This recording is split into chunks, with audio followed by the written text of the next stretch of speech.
Madame, Monsieur, c'est toujours avec le même plaisir et vous le savez que je vous informe sur Gabon 24. En titre ce soir, le 2 octobre, c'est la rentrée des classes. Vous le savez, à Franceville, capitale économique du Gabon, l'heure est aux inscriptions et réinscriptions et à la réfection, mais aussi à l'embellissement des écoles. Nous verrons toutes les difficultés des parents d'élèves dans ce journal. Connaissez-vous Sadikou Oukpedjo? C'est un artiste peintre togolais que nous aurons le plaisir de découvrir. Son art réalisé sur de vieux miroirs fera qu'il comptera parmi les célébrités à la foire d'art contemporain africain de Londres. Nous le verrons. La Turquie et la Russie renforcent leur coopération pour mettre un terme au conflit en Syrie et travailler à mettre en place une zone de désescalade dans la province rebelle d'Idlib. Voilà pour les titres. Bonsoir et bon confort d'écoute. Ali Bongo Ondimba, président de la République gabonaise, s'est entretenu ce matin à Libreville avec des hommes d'affaires chinois conduits par l'ambassadeur de la République populaire de Chine au Gabon. Au centre des échanges, la consolidation des rapports économiques entre les deux pays. Regardez. Les questions d'investissement sur le sol gabonais introduisent à nouveau l'homme d'affaires chinois dans le cabinet de travail du président de la République, Ali Bongo Ondimba. Conduit par l'ambassadeur de Chine au Gabon, le représentant de la Chambre de commerce internationale de Chine a évoqué avec le chef de l'État le partenariat économique, notamment dans le secteur bois. Cette fois-ci, cette délégation chinoise composait une trentaine d'entrepreneurs chinois. Donc, ils voulaient bien investir dans un parc industriel au Gabon.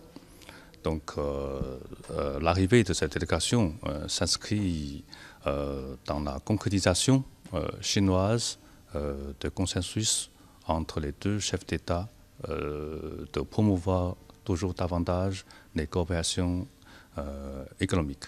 Au cours de cette audience, les deux hommes ont également abordé la question relative à la construction d'infrastructures. Là, on parle aussi donc ce projet dans la construction de l'infrastructure pour la mairie de Libreville. Donc, je crois que les entrepreneurs chinois sont toujours ouverts de poursuivre les efforts dans la construction pour améliorer les conditions de la mairie. Terre d'opportunités, le Gabon est engagé dans le plan de relance économique à travers la mise en œuvre d'une stratégie de développement. Le processus de transformation industrielle du secteur bois s'inscrit dans ce cadre. D'une audience à une autre, celle cette fois du vice-président de la République, Pierre Claver Maganga Moussavou, qui a reçu ce matin aussi à son cabinet l'ambassadeur du Royaume du Maroc pour voir ensemble comment se porte la coopération entre les deux pays. Reportage. Au centre de cette visite de courtoisie, la coopération Sud-Sud. Cette rencontre est la première entre le vice-président de la République et le diplomate marocain. Pour Maganga Moussavou et Abdallah Sibihi, cette visite est surtout l'occasion de jeter un regard sur le partenariat gabono-marocain. Les deux hommes ont fait le tour des questions liées à la coopération multidimensionnelle qui unit le Gabon et le royaume chérifien depuis plusieurs décennies.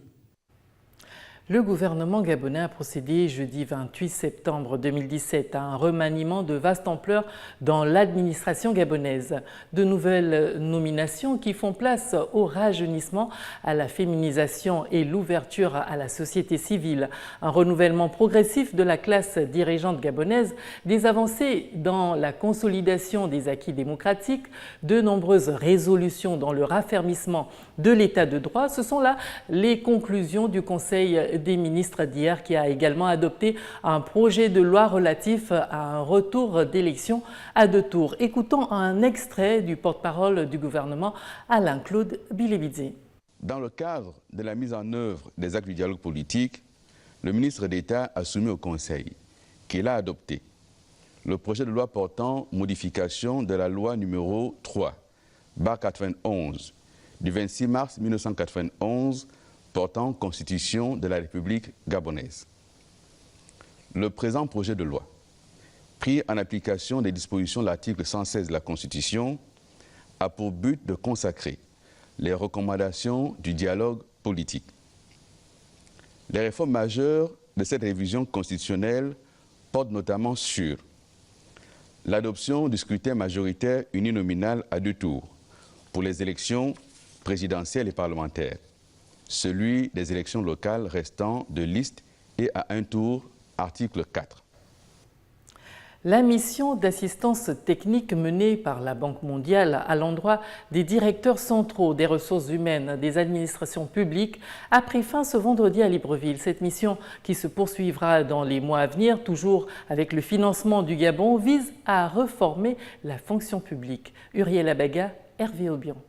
Instauration des fiches d'emploi, mise en place des cadres organiques, évaluation des performances des agents publics, voilà les grandes orientations faites aux directeurs centraux des ressources humaines des différents ministères durant le séminaire qui a pris fin ce vendredi à Libreville. Pour le ministre de la fonction publique qui déplore certaines tares de l'administration, l'assistance technique de la Banque mondiale est un pari sur l'avenir. Il n'y aura pas une relance de notre économie sans la bonne ressource humaine. Quel que soit l'endroit où vous vous trouverez, avant de parler l'argent, avant de parler matière, avant de parler matériel, on parle d'abord de l'homme.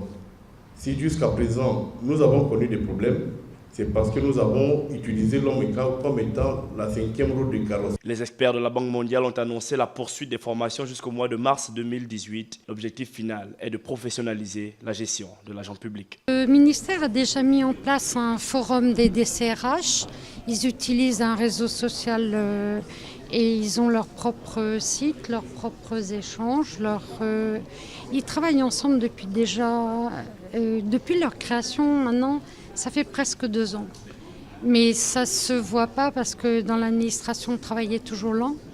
Et avant que l'iceberg commence à montrer la pointe, là, vous commencez à voir la pointe. Bientôt, on verra tout l'iceberg.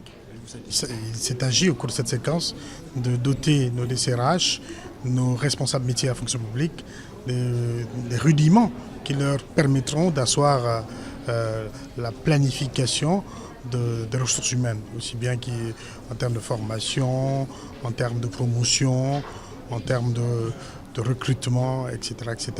Les participants ont reçu 5 jours durant les outils de la gestion des effectifs, des emplois et des compétences. L'heure est donc à l'application pour une meilleure fonction publique gabonaise. Parlons à présent de l'Agence nationale de promotion des investissements du Gabon qui a réuni ce vendredi dans le 2e arrondissement de Libreville une délégation d'hommes d'affaires chinois, des directeurs sectoriels de l'administration et des chefs d'entreprise gabonaises. Objectif, permettre au sectoriel gabonais de présenter leurs projets à la partie chinoise. Regardez.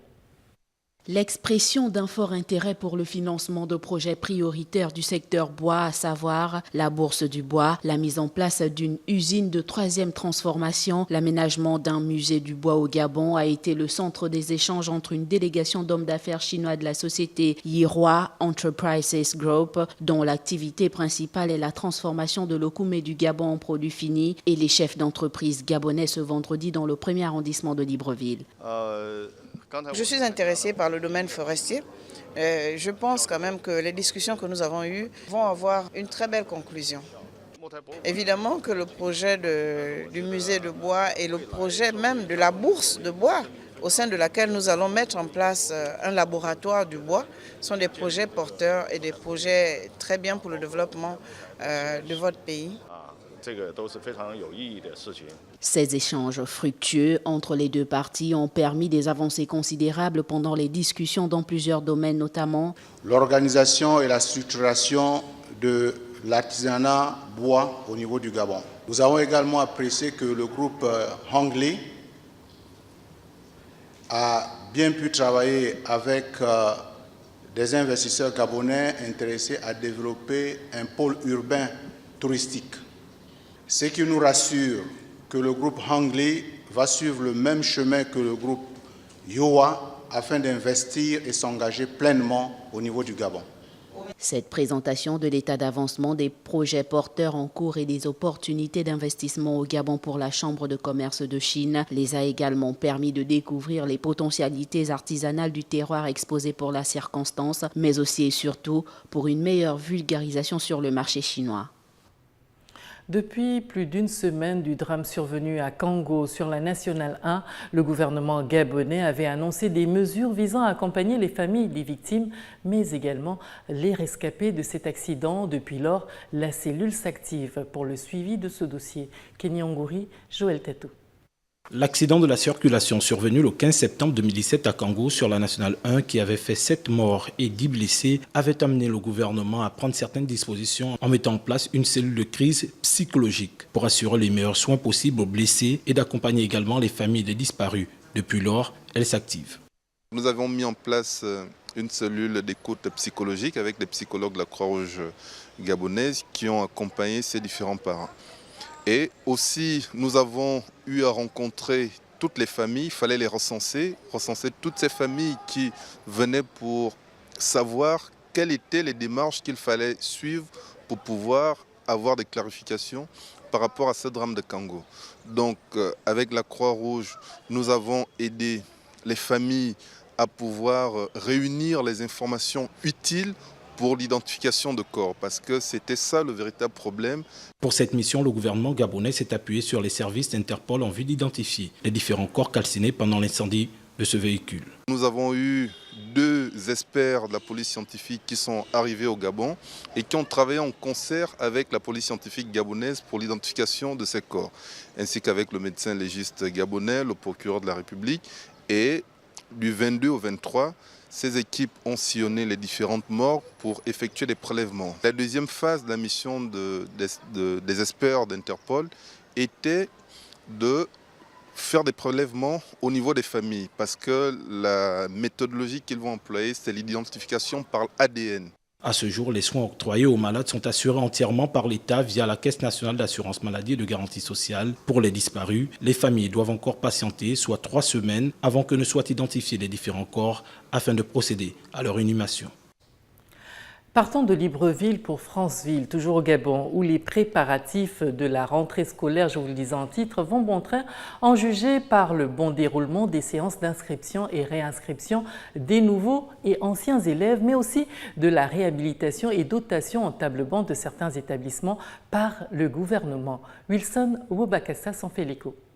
À quelques jours du début de la rentrée des classes, les chefs d'établissement primaire et secondaire de la commune de Franceville peaufinent nos derniers réglages, parmi lesquels l'affichage des emplois du temps, l'inscription et la réinscription des anciens et nouveaux élèves, mais aussi aux réunions des prises de contact avec le personnel d'encadrement. Nous avons comme débuté la rentrée administrative par une réunion avec tous les parents d'élèves. Au sortir de cette réunion, nous avons commencé les réinscriptions. Donc tout au long de cette semaine, nous allons les 3 premiers jours nous consacrer uniquement à la réinscription. C'est le temps pour nous de voir un peu les places qui se seront libérées pour pouvoir débuter véritablement les inscriptions à partir de jeudi, vendredi. Pour leur part, les apprenants se disent prêts à débuter cette nouvelle année académique malgré l'imminent problème de l'achat des rames de papier imposés par la direction auprès de leurs fournisseurs qui leur est vendu à un prix un peu plus élevé. On constate que ce qu'ils ont exigé par l'établissement, c'est plus cher par rapport à ceux du magasin. Si l'État pouvait donner des consignes dans les établissements, faire en sorte que les rames ne doivent pas être exigées dans les établissements et que chaque parent puisse venir acheter des rames où il trouve que c'est moins cher, c'est mieux comme ça. La rentrée scolaire à Franceville, c'est aussi la réhabilitation de certains établissements et leur dotation en table-banc par le ministère des tutelles. Direction le Tchad, qui reste sonné par le nouveau décret migratoire du président américain Donald Trump, qui l'a placé sur la liste des pays dont les ressortissants sont indésirables aux États-Unis. Le récit de Gabriel Ratanga et PJ Opas. Le Tchad reste sonné par le nouveau décret migratoire du président américain Donald Trump qui l'a placé sur la liste des pays dont les ressortissants sont indésirables aux États-Unis alors que des officiels américains s'inquiètent de cette mesure qui vise un allié des États-Unis dans la lutte anti-djihadiste en Afrique. Ce n'est pas une bonne décision dans la mesure où avec cette décision le président Donald Trump minimise les efforts du Tchad en matière de lutte contre le terrorisme. Si nous essayons de regarder un peu l'Afrique de manière générale, c'est le Tchad qui est le premier à vraiment perdre en ressources humaines, matérielles, financières. Cette justification est purement politique et un problème de relationnel entre les deux présidents qui ne concerne nullement le Tchadien qui cherche. Les États-Unis, c'est un pôle d'émancipation par excellence. Donc le commun des Tchadiens ne connaît pas ce qu'on appelle Boko Haram, ni terrorisme, ni tout ce qu'on peut considérer des terroristes. Le président tchadien Idriss Déby Itno a bénéficié mercredi du soutien de l'Union africaine qui a exprimé sa perplexité face à cette mesure injuste frappant N'Djamena, surtout au vu de son rôle important dans la lutte contre le terrorisme dans le bassin du lac Tchad, dans le nord du Mali et dans le Sahel. La France a également fait part mercredi de sa surprise face au décret américain et a espéré qu'une solution serait rapidement trouvée entre les deux pays alliés et partenaires pour lever cette interdiction. La récolte de cacao de la Côte d'Ivoire, premier producteur mondial, a grimpé de 28,5% sur la campagne 2016-2017 pour s'établir à 2,15 millions de tonnes, a annoncé ce vendredi Conseil Café Cacao à l'occasion des Journées nationales du cacao et du chocolat. Gaël Mapessi pour le récit. Les exportations ont augmenté de 23,3% à 1,9 million de tonnes. Cette production record a permis d'augmenter le revenu brut global des producteurs de 28,6% à 2013 milliards de francs CFA contre 1565 milliards lors de la saison 2015-2016. Quant aux exportations, elles sont également en hausse de 23% pour s'établir à 1 926 000 tonnes. Alors que le minimum garanti aux agriculteurs s'élève à 1100 francs par kilo, au début de la campagne 2016-2017, le gouvernement ivoirien a dû baisser ce prix à 700 francs à mi-campagne, en avril 2017. À cause de la chute des cours sur le marché international liée à la surproduction par rapport à la demande. Un problème aggravé par la faiblesse de la livre sterling face à l'euro. Au 24 septembre 2017, le cumul des achats de cacao déclarés s'est établi à 2 015 000 tonnes contre 1 568 000 tonnes réalisées sur la même période en 2015-2016, soit une hausse de 28,5% comme je l'ai dit tout à l'heure. Le cacao est un secteur économique stratégique pour la Côte d'Ivoire puisqu'il représente 15% de son PIB, plus de 50% de ses recettes d'exportation et surtout les 2/3 des emplois directs et indirects selon la Banque mondiale. L'artiste peintre togolais Sadikou Oukpedjo, avec de nombreuses sculptures et tableaux réalisés sur de vieux miroirs, s'envolera pour Londres à la célèbre foire d'art contemporain africain qui s'ouvre à partir du 5 octobre. Les détails avec Svetlana Gladys Maganga. Au fin fond de la banlieue de Bingerville d'Abidjan, Sadikou verse une mixture d'acide sur un vieux miroir de 2 mètres de long à côté de son atelier. L'homme animal, c'est le fil conducteur de l'œuvre de l'artiste togolais, dont plusieurs sculptures tableaux réalisés sur de vieux miroirs se sont envolés pour Londres, à la célèbre foire d'art contemporain africain qui s'ouvre à partir du 5 octobre. Je suis sur un thème depuis presque 3 ans qui parle de l'homme et de l'animal au moment de leur séparation. Je parle de l'animal qui est notre cousin, et d'où nous venons directement, et que je parle de... Je me demande comment est-ce que nous arrivons à le manger, quoi, tu vois. L'artiste plasticien, réparti du bout des bras, s'est eau forte de sa préparation en se penchant en arrière pour échapper aux fumées toxiques qui se dégagent. Avant de décaper, le sculpteur dessine les parties qu'il veut préserver, puis les recouvre de vernis qui les protégera de l'acide. Ça n'a pas été facile. Déjà, le gratter, tout ça, ça a été difficile. J'ai mis 2 ans à faire des recherches pour arriver à un résultat comme ça. J'ai commencé, j'ai un miroir à la maison, j'amène ce produit, ça ne va pas, j'amène l'autre produit, ça ne va pas, je gratte, Ça part, mais difficilement, et jusqu'à ce que j'arrive à trouver à trouver ce qui vraiment peut faire ce travail, quoi. La guerre au Mali l'oblige à s'en aller en 2013 pour s'établir en Côte d'Ivoire. Un an plus tard, il tombe sur ce registre des morts à Dakar. Cap cette fois sur l'Espagne où au moins 10 000 lycéens et étudiants en grève ont manifesté jeudi dans le centre de Barcelone pour défendre le référendum d'autodétermination que les dirigeants séparatistes de la Catalogne veulent organiser dimanche en dépit de son interdiction. Dorothée Niaman. La fronde monte en Catalogne, en Espagne, où des milliers de lycéens et étudiants ont manifesté jeudi en faveur de l'organisation du référendum. Les jeunes se sont donné rendez-vous devant l'université de Barcelone, un bâtiment historique du centre-ville, alors que la tension s'exacerbe entre Madrid et les autorités régionales à 3 jours du scrutin. Nous sommes venus ici avec nos camarades parce que nous pensons qu'il est important de défendre la démocratie dans notre pays. Et si les jeunes ne sont pas mobilisés, cela n'ira pas de l'avant. Et c'est un moment très important pour notre avenir. Pour leur faire savoir que nous ne sommes pas peu nombreux, nous sommes nombreux. Le gouvernement espagnol a monté beaucoup de gens contre eux-mêmes, essentiellement parce qu'ils ne nous laissent pas voter. L'Espagne, historiquement exposée à l'indépendantisme d'une partie de la société au Pays Basque, vit depuis le début du mois de septembre sa pire crise politique depuis presque 40 ans, selon l'avis de tous ses dirigeants. Le 6 septembre dernier, le Parlement catalan a adopté une loi pour organiser ce référendum malgré son interdiction par la Cour constitutionnelle, arguant du fait que les indépendantistes le réclament depuis 2012. Mais le gouvernement du conservateur Mariano Rajoy et la justice sont décidés à l'interdire, quitte à faire bloquer l'accès au bureau de vote par les forces de l'ordre déployées massivement dans la région, avec plus de 10 000 policiers et gardes civils en renfort.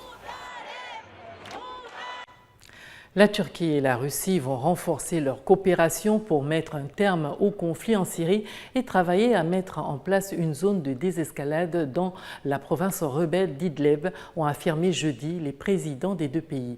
Zeltlana Maganga pour les détails. Vladimir Poutine a affirmé au cours de la conférence de presse à Ankara que la Turquie et la Russie allaient approfondir leur coordination en vue de mettre un terme au conflit syrien qui a fait plusieurs centaines de milliers de morts depuis mars 2011 et mettre en place une zone de désescalade dans la province rebelle d'Idlib au nord-ouest. Nous avons décidé d'intensifier les efforts pour rendre la zone de désescalade opérationnelle à Idlib au cours du processus à venir. La Turquie et la Russie, qui soutiennent des camps opposés en Syrie, ont mis leurs divergences de côté ces derniers mois pour tenter de parvenir à un règlement du conflit syrien. Le chef de l'État russe a toutefois reconnu que l'application des décisions prises à Astana n'avait pas été facile, mais a estimé que les différentes parties avaient déjà réussi à obtenir un résultat positif. Selon l'Observatoire syrien des droits de l'homme, des bombardements des forces du régime et russes en réaction à une offensive djihadiste ont fait des morts dans la province d'Idlib depuis le 19 septembre. À présent, le rappel des titres. Le 2 octobre, c'est la rentrée des classes à Franceville. L'heure est aux inscriptions et réinscriptions, à la réfection, mais aussi à l'embellissement des écoles. Nous avons eu toutes les difficultés des parents d'élèves dans ce journal quant aux frais de scolarité, mais pas seulement. Sadikou Oukpedjo, artiste peintre togolais que nous avons eu le plaisir de découvrir dans cette grande édition d'information, son art réalisé sur de vieux miroirs fera qu'il comptera parmi les célébrités à la foire d'art contemporain africain de Londres. La Turquie et la Russie, vous l'avez vu, renforcent leur coopération pour mettre un terme au conflit en Syrie et travailler à mettre en place une zone de désescalade dans la province rebelle d'Idlib. Voilà, Madame, Monsieur, nous vous avons livré là l'essentiel de l'actualité du jour. Merci à vous qui nous regardez de partout dans le monde. Restez sur Gabon 24 pour voir le Gabon autrement. L'actualité continue.